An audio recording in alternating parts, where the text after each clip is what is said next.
Okay, folks. Once again, if you're logging on, it's always good to see comments, allowing me to see who's on, because in this medium here on Facebook, I don't always get the chance to see who's here, which is kind of a burden. I don't know why. I don't particularly like that, but nobody asked me. So, so we're going back again into the prayer of St. Francis. As many of you now know, St. Francis was a 13th century theologian who was writing during the times of what I think was a world crisis of human creation, which one would assume the COVID-19 epidemic is as well. But in this case, there was warfare going on between the whole all of Christianity and all of Islam, mostly focused on in the area of Istanbul, Turkey, in the east. And many people looked at the compassion of St. Francis and what he learned in this experience as times where he just expressed great light and joy in a time when there was a lot of suffering and trauma. So he would write in his fifth stanza, "Where there is darkness, light," which is a really kind of a beautiful dichotomy. You've got the ends of both spectrums, and one could look at the biblical record and see all kinds of references to darkness and light.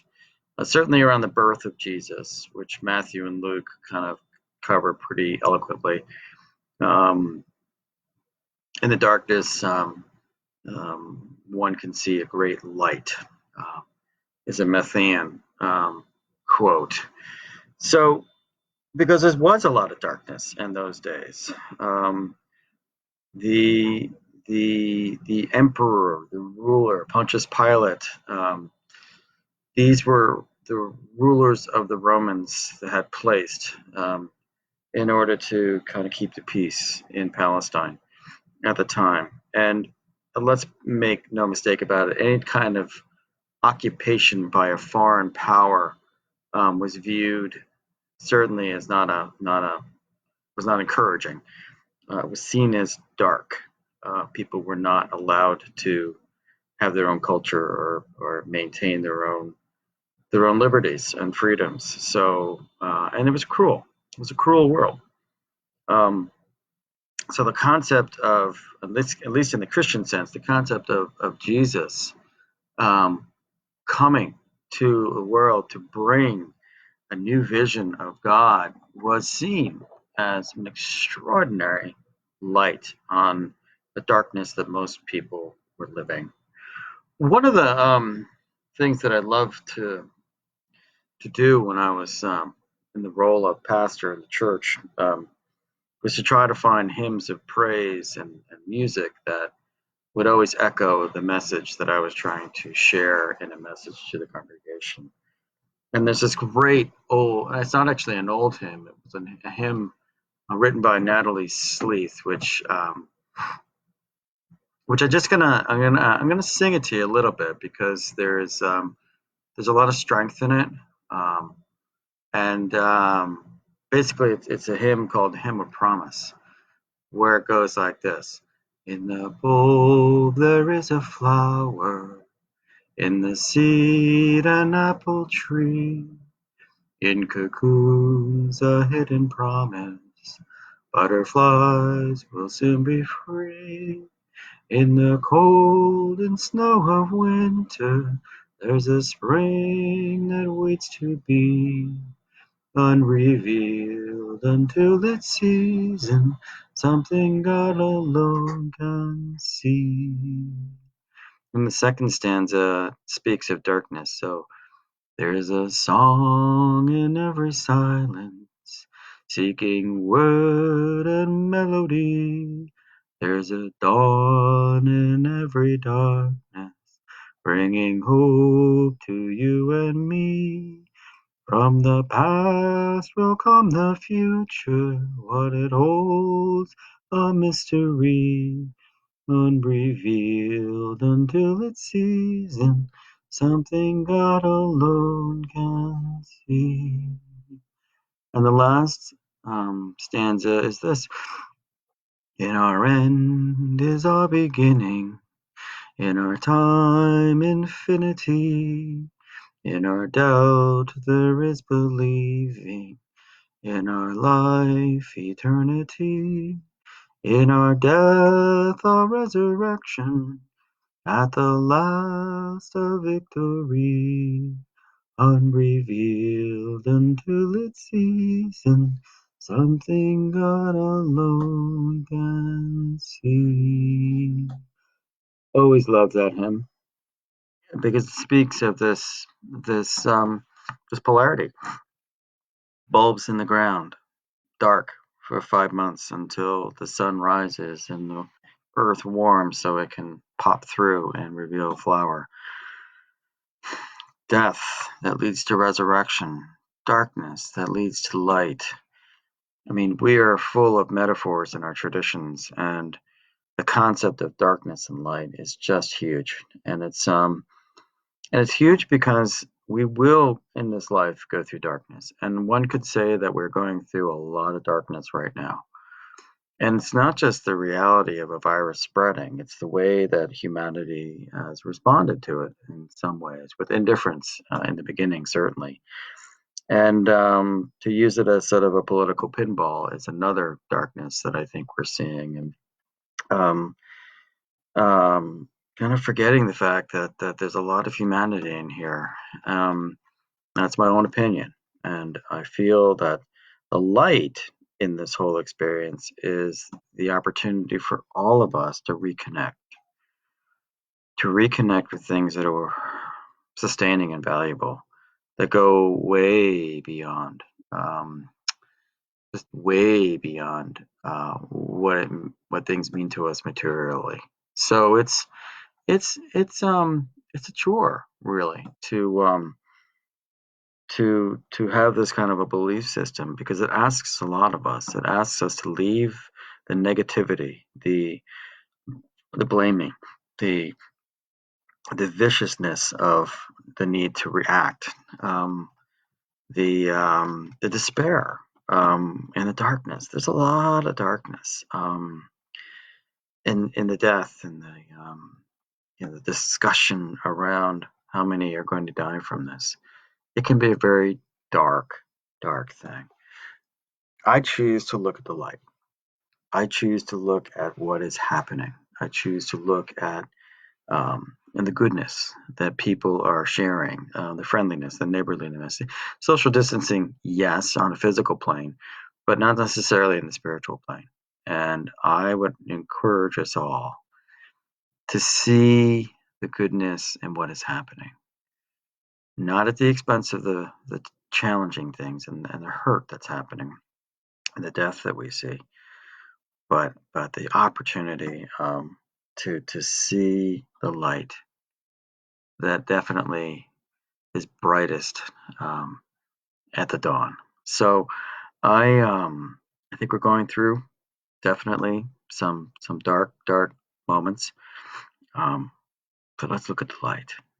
So let's set our attention to have a nice meditation tonight, and to focus on what Natalie Sleeth would speak of in terms of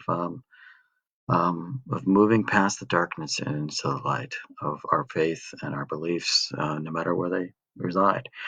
So once again, I'm going to ask you all to get comfortable, maybe sit in your favorite chair, and have your feet on the ground, and be connected to the ground around you, and to feel centered and comfortable and calm and relaxed.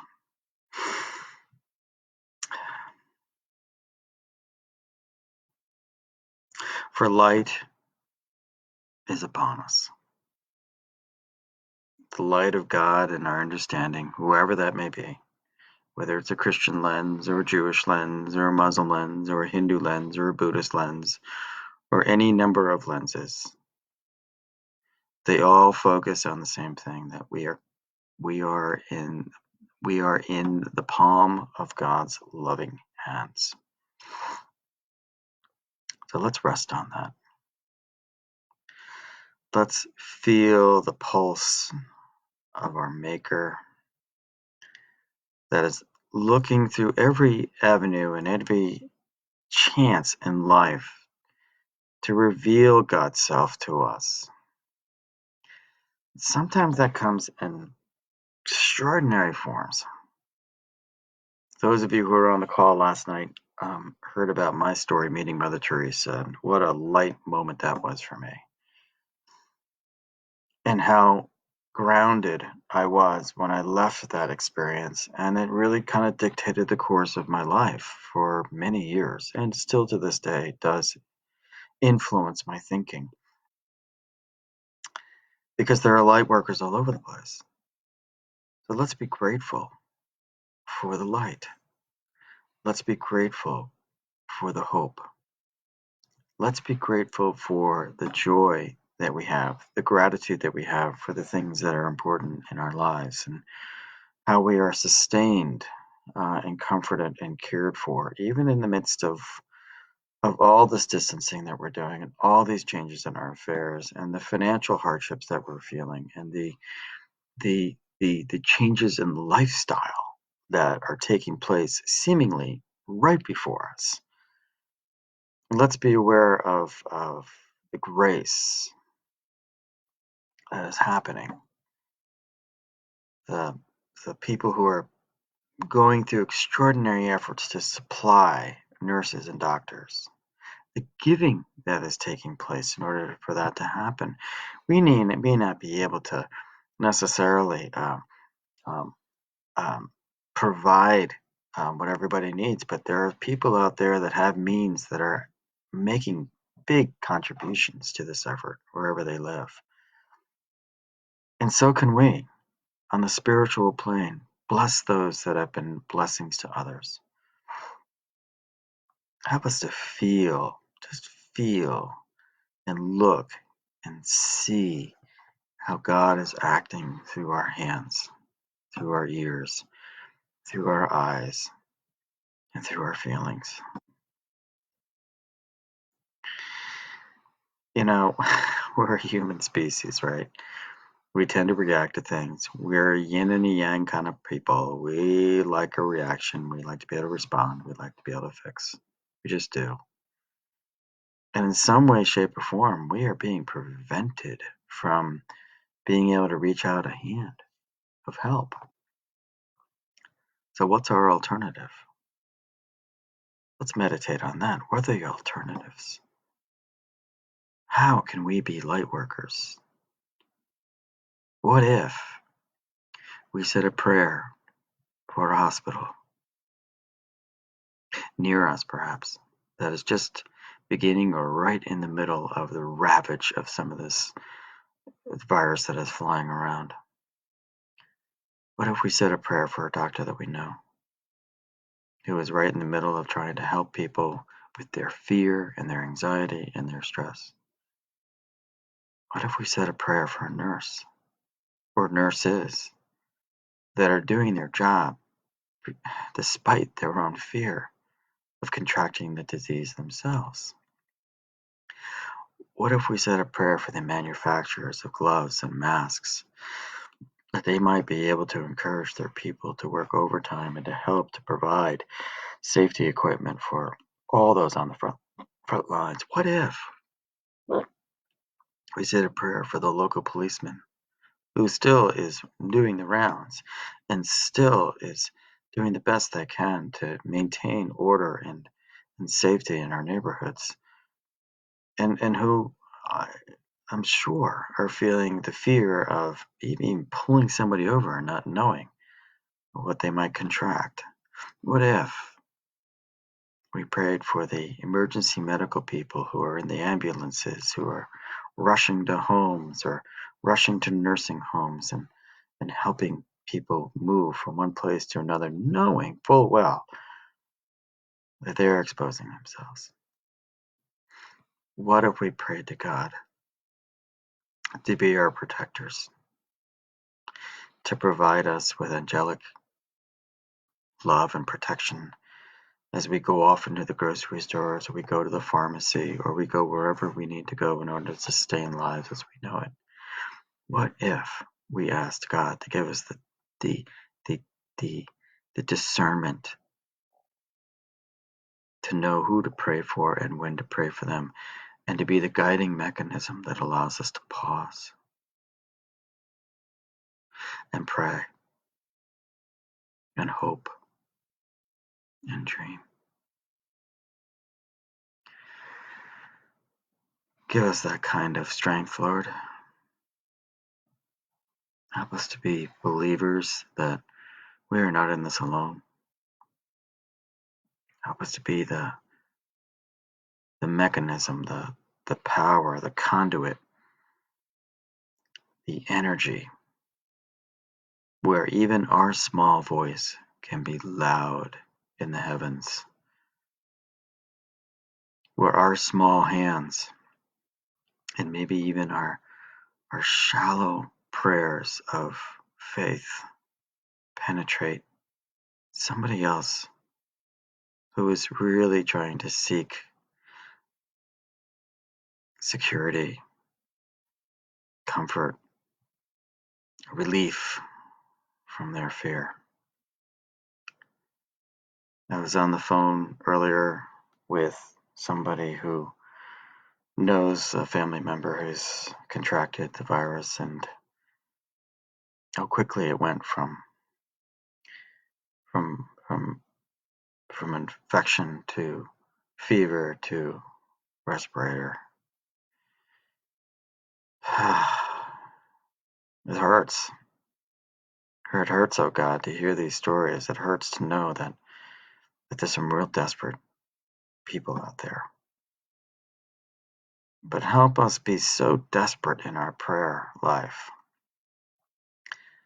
that we thirst for the ability to pray for a world around us, and hunger for the ability to be a conduit and a disciple and a prophet in a time when people are looking for the light. Help us to be that light. Help us to be the ones that might make the difference in somebody else's life. Help us to be that open and to find the calm and the repose and the willingness to contribute to what now is pretty much a worldwide crisis, and to pray for that world. And it's been echoed today that this is truly bringing all of humanity together in a way that we've never seen before. At least not in my generation. And there's light in that. Light that can conquer the darkness that seems to be descending on all of us. And I guess we have to be honest. I mean, it is happening. This is real. But we can still offer light and hope and love and joy and compassion and surrender our need. Oh boy, let's do that. Let's meditate on the need to surrender. We have a lot of needs in our lives. Give us the strength to surrender what is really not necessary and not critical. And that might mean surrendering our ego, our pride, surrendering our selfishness, our self-centeredness, the entitlement that on some level we all seem to maintain, and give us the ability to let go, of our controlling nature, And one wonders whether that controlling nature and egoic drive is the thing that caused this in the first place. I don't know. But I do know that if we don't really stop to quiet ourselves and to do the next right thing as a humanity, and then we all tend to bear the challenge of suffering.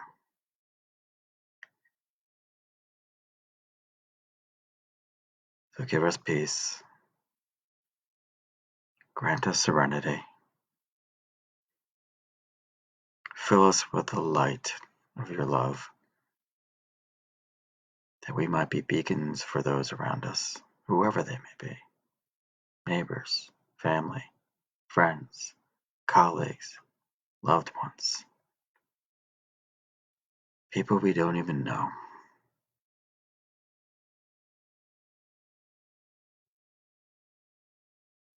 Natalie Leith said it so well, really.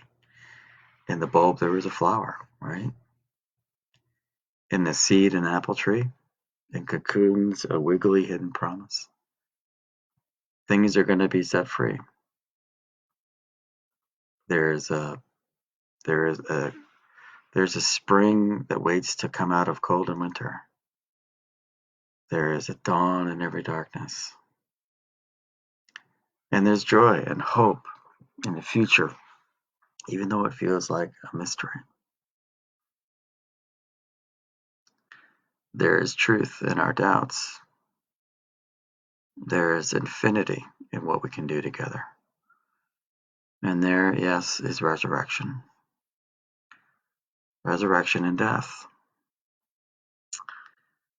So, oh God, grant us your protection, grant us your light, and bless us on our way tonight.